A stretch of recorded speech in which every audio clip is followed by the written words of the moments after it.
Good morning, friends, and welcome to week 2 of the Pantry Challenge. It is Sunday the 4th, and I'm starting today off with some biscuits. We're going to try our best this week to get a couple things prepped early because it is back to school around here. Everybody's been off for 3 weeks, and it's time to get some work done. It is time to get back to our normal schedules, waking up early, going to bed early, getting our schoolwork and regular work done throughout the day, and all the different places we got to run to and fro Monday through Friday. So I figured some biscuits will be good for today. Not only today, but we typically have 1 or 2 left over tomorrow, so we could turn it into sandwiches. I was taught to make biscuits as a kid. And yeah, so I've been doing it the same way forever and a day. I even did it similarly when we did it with gluten-free. This is a gluten-sensitive wheat flour that we have been trying out for the past month. I love this one.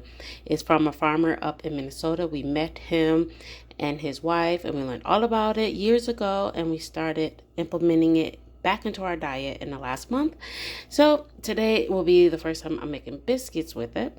I have 3 large dollops of homemade lard, and then that is squares of butter. I'm gonna use this fork. If you have a pastry cutter, use that, and get the lard mixed in, and then I'll do a final mix with my fingers to break up any large chunks of butter.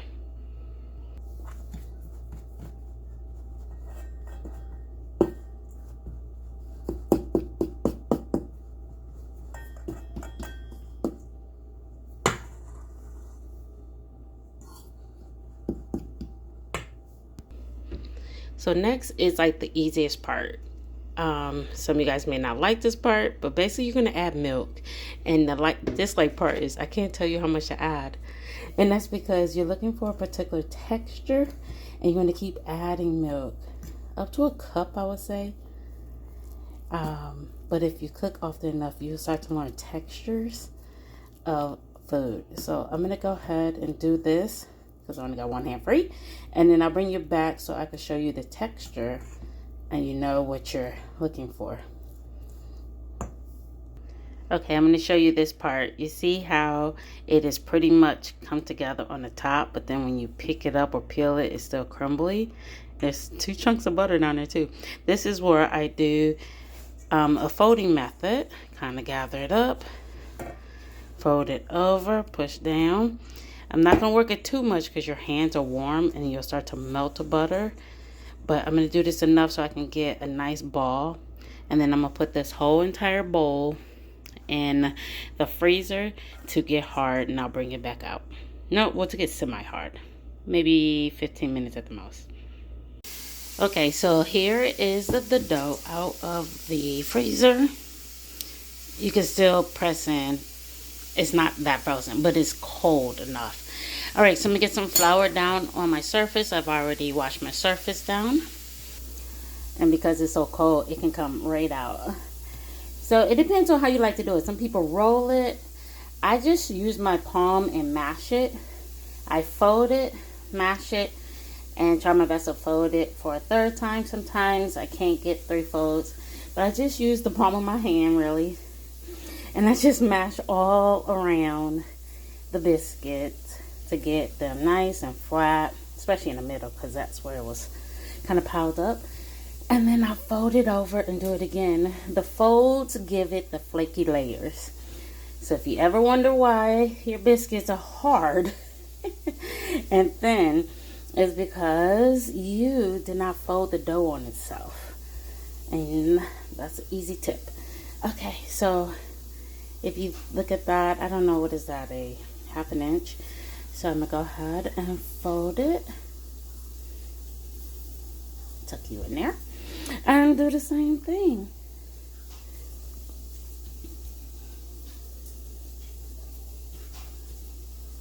Alright, bring you in.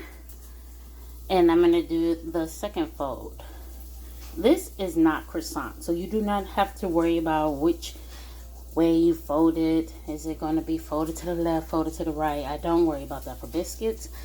Croissants, you will have to pay attention to that. And I'm gonna go ahead and get this folded out, and then we'll start cutting. All you do is push down. Okay? Do not twist or anything. Look straight up. Move over. Do it again. If you don't want round biscuits, guess what? Get yourself a knife, put some flour on it, and cut them into square biscuits. No big deal. They cook the same. So I'm going to get this popped out. Ooh. I'm going to have to use my fingers and get this onto a cookie sheet. But I wanted to show you guys. You see those layers in there? So they're going to poof. And if you're wondering, that is almost an inch. Come on, focus, camera. It's almost an inch thick. I would say just under an inch. And so that's how you're going to get some tall biscuits. All right, I'm going to keep cutting.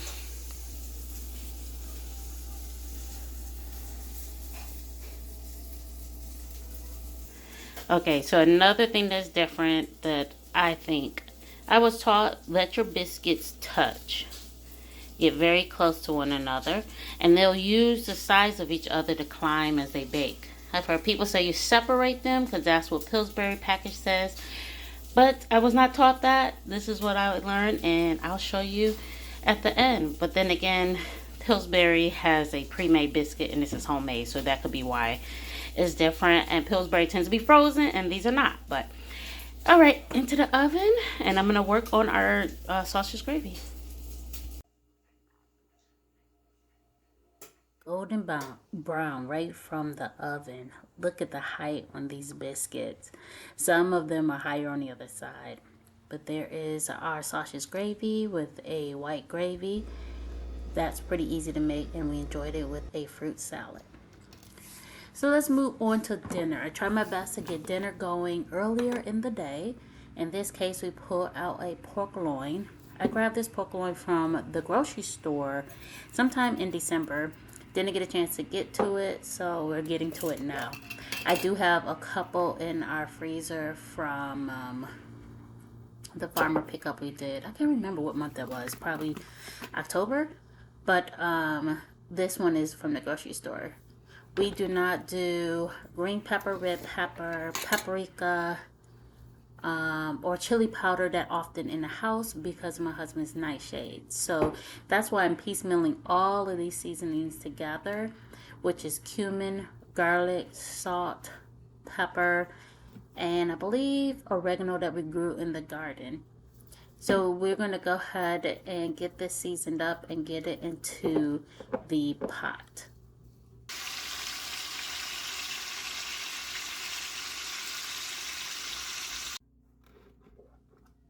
Pulling from our pantry is a jar of white corn. I'm going to go ahead and do a corn salsa just like you would at a Chipotle bowl. The only difference is I believe they have some paprika or some taco type seasoning in it, but we're going to add cilantro, red onion, salt, pepper, and cumin. And I'm going ahead and slice up the cilantro right now. I know so many people are of the cilantro tastes like soap camp. I'm so sorry you guys have to suffer through that, but we love it over here. I'm getting some guacamole made, sans tomatoes, so it will be onion, cilantro, avocado, lemon juice, and then to the left of my son you will see some green onion and cilantro. We love cilantro, as you could tell. It's in everything. I'm going to give a check on the pork. It's looking pretty good. It did go into the oven so that it could finish cooking off there. And now everything is ready. I got rice back here. We just did plain rice. And it has some tortilla shells that are already warmed up. And everybody gets to make their own. My son made 2 tacos in his own mini bowl. Any way you want, that's the way we do it. And he just loves Hispanic food especially. We did some chocolate chip muffins for breakfast. These tend to last us at least 2 breakfasts. And we just pop a couple in the oven to warm up, add butter, sausage, and eggs. And it's one of the favorite or best ways to actually eat muffins and get some protein in with a sweet treat. I bake a lot more in the winter than I do in the summertime. And this has been a helpful way of one basic muffin mix, and then I add a ton of other flavorings to it. For lunch, I did a pasta salad, very simple pasta salad. I believe I've shared before how easy it is to mix pasta salad up. I got water boiling for my husband so he can have his own gluten-free pasta separate from us. I'm gonna make some mayonnaise in this mason jar. I dropped the egg in and left it on the counter for, I don't know, 15 minutes while I cook the pasta. Trying to get it room temperature. I give a nice big tablespoon of lemon juice, big tablespoon of yellow mustard. I prefer Dijon mustard, but sometimes I can't get it to emulsify the way I really want it to. A couple shakes of salt in there. And then I'm going to do a half a cup of, in this case, plain olive oil. This is not extra virgin olive oil. You can also use avocado oil. People love using that. This is what I have on hand right now. I believe I have some avocado oil in the house. I just don't know where I put it. Another reason why to do this pantry challenge is because if you never know where you put things or where you store things, you need this challenge so that you're forced to go through every cabinet, every drawer, and find out what you're looking for.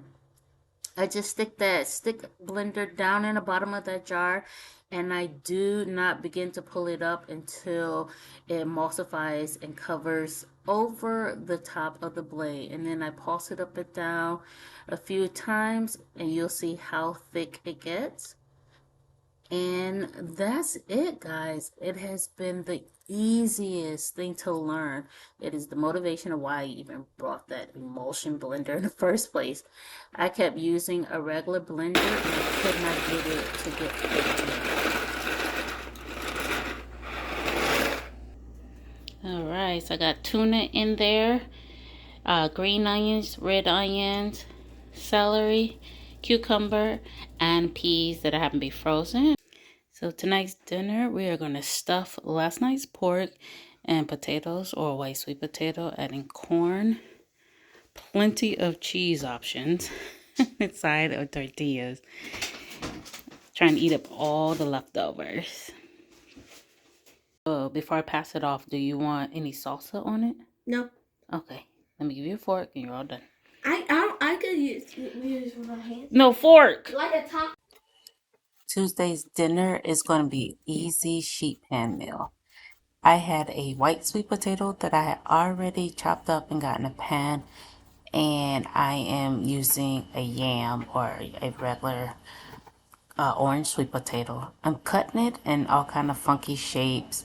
It's just another fun way of eating it. There's white sweet potato. I'm throwing these in. At the other end, I will add in 3 chicken thighs, and I'm going to season both sides. And I'll use some toasted sesame oil and soy sauce after it has baked. This has been one of our favorite meals, sheet pan meals, when we are super busy. There's some green beans and we're ready to eat. Good morning. It's Wednesday and eating around here is like a smorgasbord because it's one of our busiest days of the week.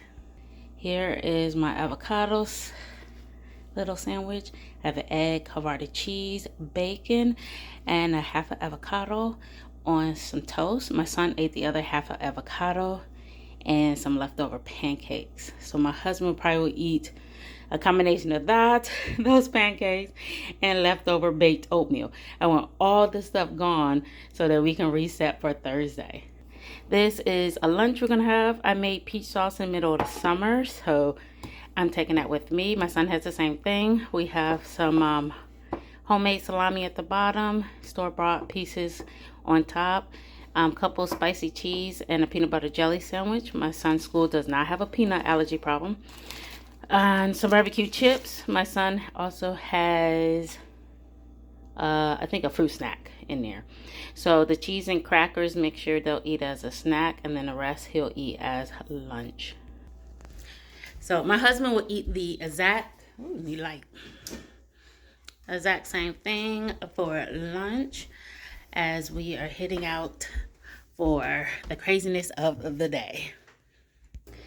Hey friends, I am home from work and I am about to get something very simple cooked, which is shrimp and grits.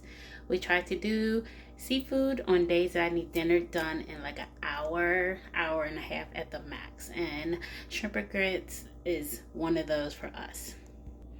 I have a little celery, onion, and garlic. Green pepper usually goes in this dish, but my husband does not do nightshades well, so I try not to use peppers. I'm going to go ahead and get this in our skillet because the skillet is nice and hot and this needs to saute.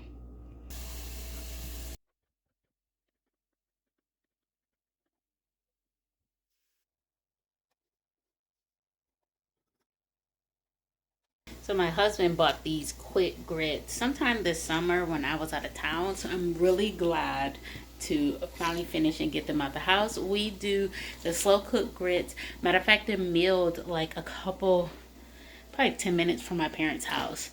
And that's where we normally get them from. So I was pretty happy to get that out. And the only reason why my husband bought those is because he couldn't find the fully cooked grits in the house. Y'all have that problem? People that live with you don't know where things are. Okay, so here's your shrimp and grits for tonight. This recipe is based off of Emeril Lagasse's daughters who are gluten-free. If you want a different recipe, why are you in? That's my bowl. Even better. Oh, time to eat, y'all. Good morning, my friends. It is Thursday and I'm tired. I want some more sleep. It's still morning time. I got the kettle going over my shoulder for some coffee, and I am going to make an apple pancake for breakfast.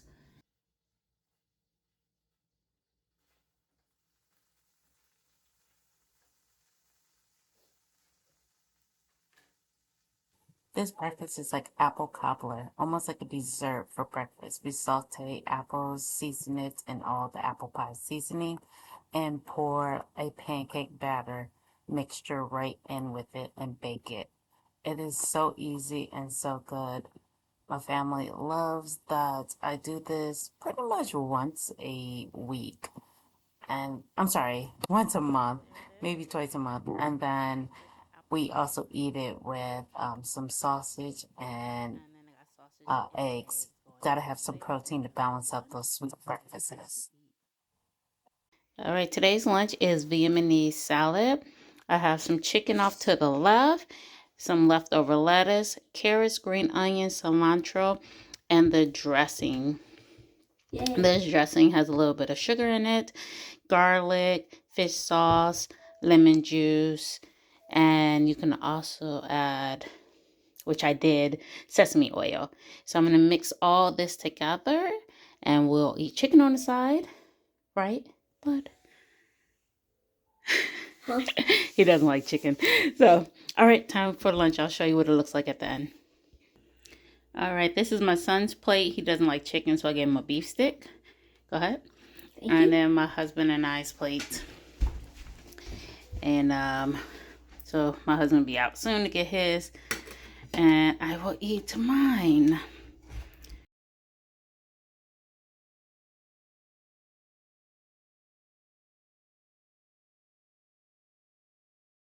Good morning, guys. I might actually do a voiceover for this section. It depends on if you can hear the music in the background. But we have some donuts for breakfast, sausage there, boiled eggs in there. Very easy for a Friday morning when we all are just pretty much whipped from the week. So we are on the last day of this week's pantry challenge. And we're going to get a quick, easy dinner going down, stir fry. We're doing cabbage and beef. We're taking a chuck roast from this to this. So I have my pan, my skillet heating up with some tallow, and I'm going to give this beef a fry. It's already been salted, and I'm going to add some black pepper to it. I will add fresh garlic, a fresh onion towards the end.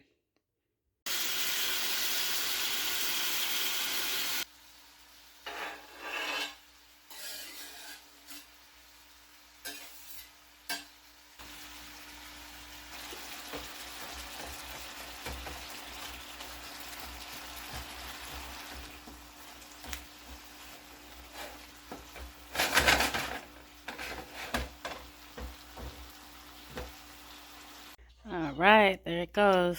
Sorry it's not a lot of lighting in here, but it was really simple. I threw in some homemade sauerkraut. That's the white parts you see, and then cilantro. So I'm going to chill right here on the couch with my dinner and start planning for the very next week worth of meals. I hope you guys are enjoying your week and cracking into the challenge and finding ways to eat up what's in your pantry. I'll talk to you guys soon. Bye.